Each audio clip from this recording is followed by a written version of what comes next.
जय भीम।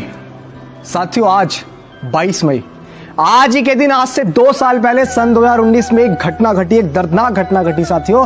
वो घटना थी जिससे मैं आपको रूबरू कराना चाहता हूं। साथियों, एक हमारी बहन जिसका एक शारीरिक रूप से कमजोर एक भाई था, उसकी एक मां थी और उस भाई को देखकर वो बहन डॉक्टर बनना चाहती थी। और जिस समुदाय से वो बहन थी, उस समुदाय में वो पहली ऐसी लड़की थी जो पोस्ट ग्रेजुएट हुई और पोस्ट ग्रेजुएट होकर वो और पढ़ लिख कर साथियों डॉक्टर भी बनी।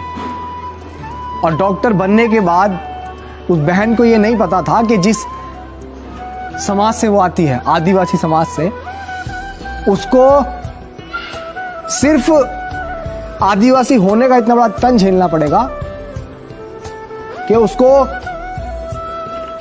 मानसिक रूप से प्रताड़ित किया गया, उसको जातिगत तौर से सताया गया, कास्ट को लेकर उसको प्रताड़ित किया गया साथियों। और प्रताड़ित करने वाला कोई और नहीं, वही पढ़े लिखे जिस हॉस्पिटल में वो वर्क कर रही थी, उसी हॉस्पिटल की 3 सीनियर डॉक्टर्स, वो हॉस्पिटल था साथियों BYL नायर हॉस्पिटल जो मुंबई में है। और साथियों, वो बहन कोई और नहीं, हमारी बहन पायल तड़वी थी। वो केस आपने सुना होगा कि 2 साल पहले पायल तड़वी जिसने फांसी लगाकर आत्महत्या कर ली, लेकिन क्या वाकई वो आत्महत्या थी? आज तक वो राज बना हुआ है। और ये भी है कि जब बाद में सारी चीजें हुई तो ये भी पता लगा कि पीठ पे चोट के निशान भी हैं। लेकिन साथियों, बड़े दुख के साथ ये कहना पड़ रहा है कि आज उस घटना को 2 साल हो गए, लेकिन हमारी बहन को न्याय नहीं मिला। कब तक इस देश में सारी चीजें चलती रहेंगी?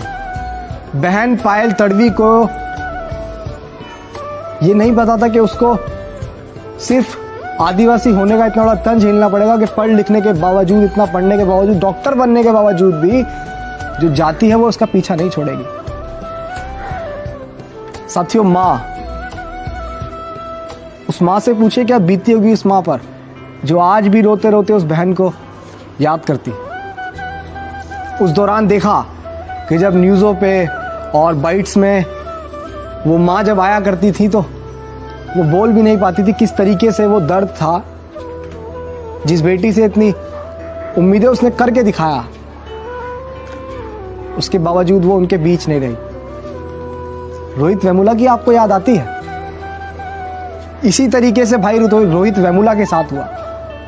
वो पढ़ लिख कर बहुत अच्छा कुछ बनना चाहते थे, लेकिन जाति ने उनका भी साथ नहीं छोड़ा। उनका गुनाह था कि वो बाबा साहेब अम्बेडकर को मानते थे। वो बाबा साहेब अम्बेडकर जिन्होंने इस देश का संविधान लिखा, जिन्होंने इस देश में प्रेम प्यार भाईचारा एकता बनाने के लिए, एक उस समुदाय को ऊपर लाने के लिए, जिस समुदाय को सदियों से हजारों साल से सताया गया, उसको देश को गुलाम होने के बावजूद भी गुलाम लोगों ने ही उसको गुलाम बना के रखा। उस समाज के लिए भी वो समान चीजें करना चाहते थे। उन बाबा साहेब अम्बेडकर को मानने वाले भाई रोहित वेमुला, उनकी भी वो सनसनीखेज हत्या महज एक कहानी बनकर रह गई। बहन पायल तड़वी की हत्या महज एक कहानी बनकर रह गई। साथियों, ज्यादा कुछ नहीं कहना चाहूंगा, लेकिन इतना कहना चाहूंगा कि आज जो ये सारी चीजें हो रही है, अगर इन्हें रोकना चाहते हो तो बाबा साहेब अम्बेडकर की मूवमेंट का हिस्सा आपको बनना पड़ेगा। आपको एक साथ अपनी एकता को दिखाकर इस देश का हुक्मरान बनना पड़ेगा।